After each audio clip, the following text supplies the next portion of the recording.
नमस्कार दोस्तों, मैं अजमेर सिंह। आप देख रहे हैं वीर भारत समाचार और इस समय हम हैं सेक्टर 33 भारतीय जनता पार्टी का कार्यालय है और हमारे साथ इस चर्चा में मौजूद है चंडीगढ़ के पूर्व मेयर राजेश कालिया जी।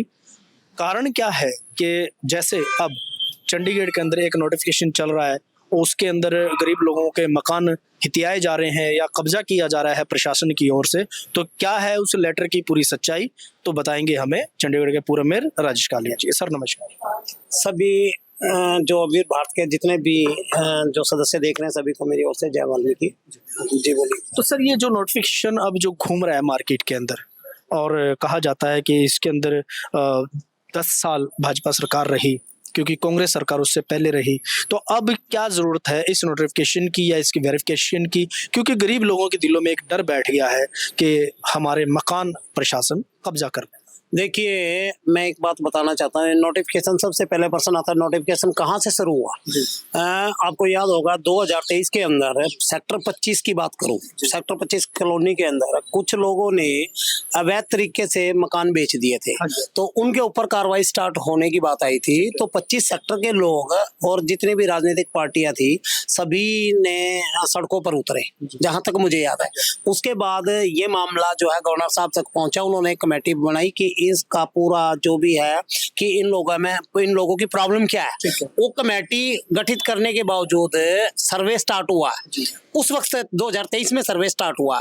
लेकिन अगर जो बात करें कॉलोनियों की, जब ये चंडीगढ़ बसा था, चाहे डड्डू माजरा, राम दरबार, बापू धाम, 1979 की बात कर रहे हैं। और मैंने देखा लक्की जी स्वीकार कर रहे हैं कि ये जो पॉलिसी थी कांग्रेस की थी। ठीक है, समय के अनुसार कई बार पॉलिसियां बन जाती है। अलबत्ता तो शुरू से ही कांग्रेस ने जो गरीब आदमी थे उनको किराएदार शुरू पहले दिन से ही घोषित कर रखा था। ये मामला वो मामला है कि पहले दिन से उन कागजों के अंदर लिखा होता है कि ना ही तो हम ये मकान बेच सकते हैं और ना ही खरीद सकते हैं, ना ही किराए पे दे सकते, ना ही किराए पे दे सकते हैं। उसके अंदर क्या नया आ गया। लेकिन देखिए, आज जिस तरीके से कांग्रेस पार्टी व्याख्यान कर रही है कि ये हमारी सरकार की नाकामियां तो 15 साल पौन पर बंद चल रहा है। हमें याद है कि देखिए, मैं पिछली 1979 की बात नहीं करता, लेकिन ये मुद्दा जब तक कांग्रेस 15 साल कांग्रेस रही, पवन कुमार बंसल जी रहे, तब भी हम अधिकार मांगने की बात करते थे कि हमें अपना मालिकाना अधिकार मिलना चाहिए। बिल्कुल। लेकिन वो नहीं बना क्योंकि वो नोटिफिकेशन 1979 की ऐसी थी जिसके अंदर हम अमेंडमेंट नहीं कर सकते। अमेंडमेंट की पावर किसके पास है? अमेंडमेंट की पावर है लोकसभा के पास।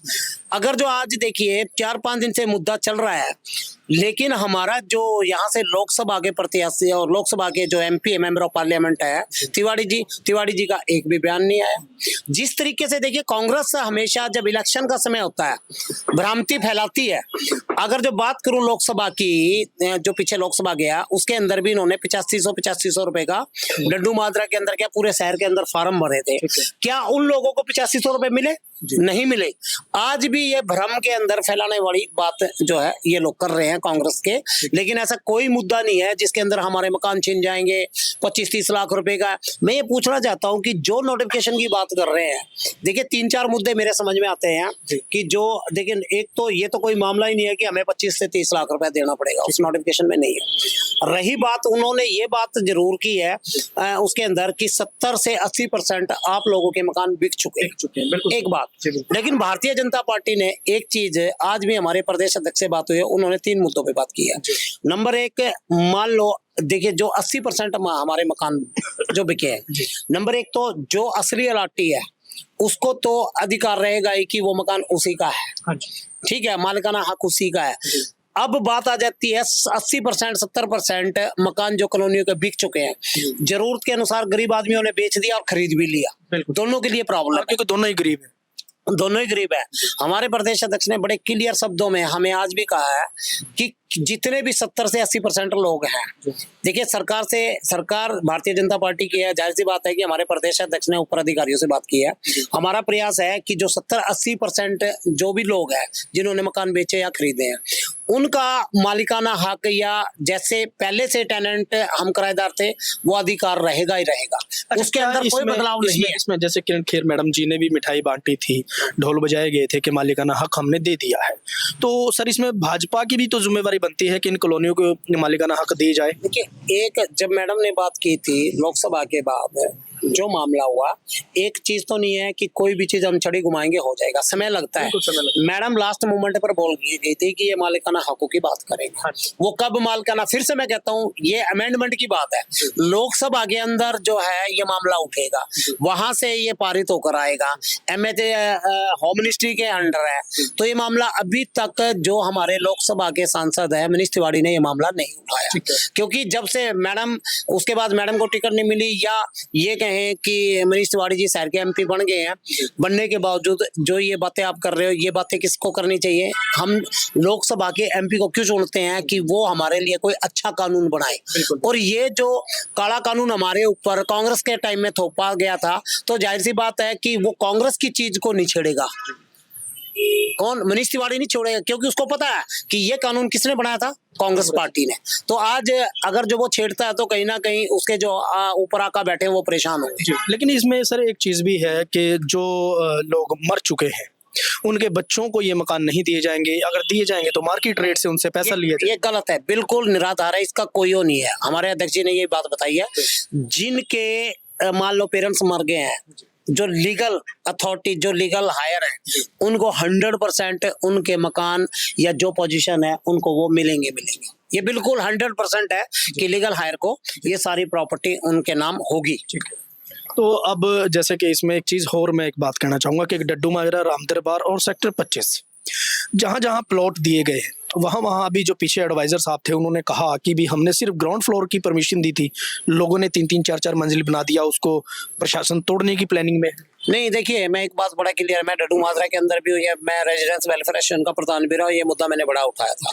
जब हमें डड्डू माजरा के मकान मिले थे, उसके अंदर एक नक्शा था कि एक मकान था, उसके बीच में बेड़ा था, बेड़े के बाद लैट्रिन बाथरूम था, सही मायने में ये मकान का नक्शा था। और ये मकान की लंबाई थी 13 बाई 39, 13 बाई 39, तो चौड़ाई 13 फुट की थी, 39 फुट की लंबाई थी। लेकिन समय के अनुसार हम लोगों ने अपनी जरूरत के अनुसार बेड़ा भी छाप दिया, पिछला भी छाप दिया, अगला भी छाप दिया। उसी अनुसार हमारे जब बच्चे हुए, मान लो मैं अपने बाप के, हम 3 बेटे हैं, जैसे जैसे बढ़ते गए हमने उस अनुसार फ्लोर वाइज बनाते। लेकिन इसके अंदर कोई आज तक क्या कोई मकान ऐसा टूटा? नहीं टूटा।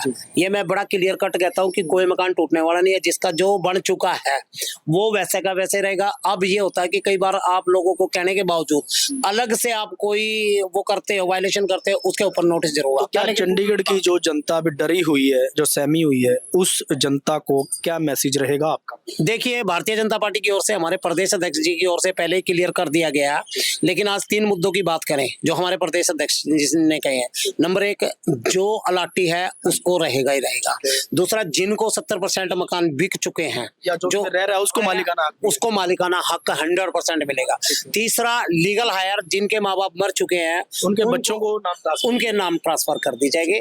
मैं जो चंडीगढ़ की जनता से कहना चाहता हूँ कि कांग्रेस के बहकावे में ना आए, ये बिल्कुल भारतीय जनता पार्टी के लोग हैं, और हम लोग भी कॉलोनियों से आए हैं।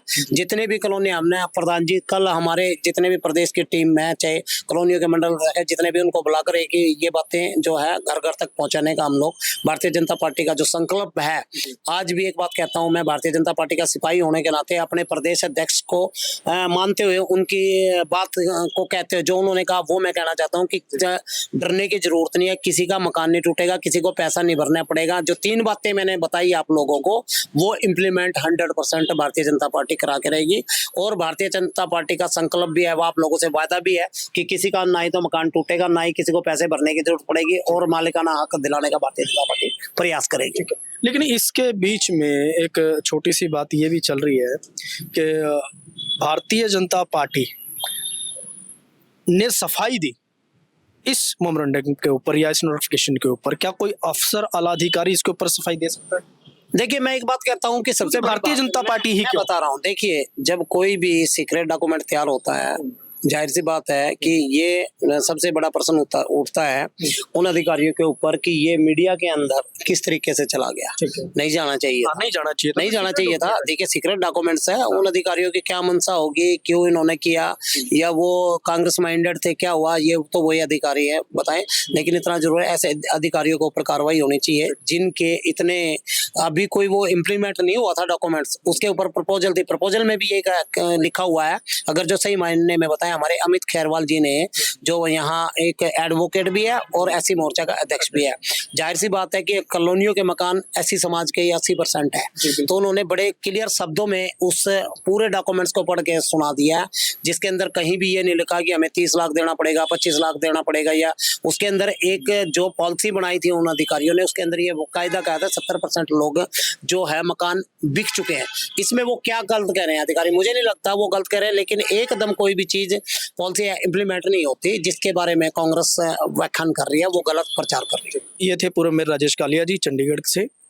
बातें रही मेमोरेंडम को लेकर, या एक नोटिफिकेशन जो चला हुआ है, चंडीगढ़ की जनता जो डरी हुई है कि भारतीय जनता पार्टी की तरफ से ये साफ क्लियर है कि ऐसा कुछ नहीं है, जनता को डरने की जरूरत नहीं है, ऐसा कहना है चंडीगढ़ के पूर्व मेयर राजेश कालिया जी का।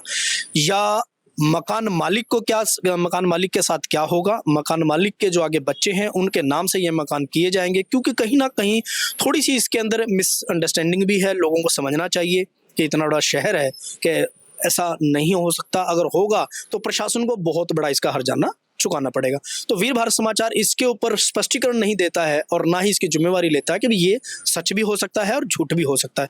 मैं अजमेर सिंह, वीर भारत समाचार से, नमस्कार।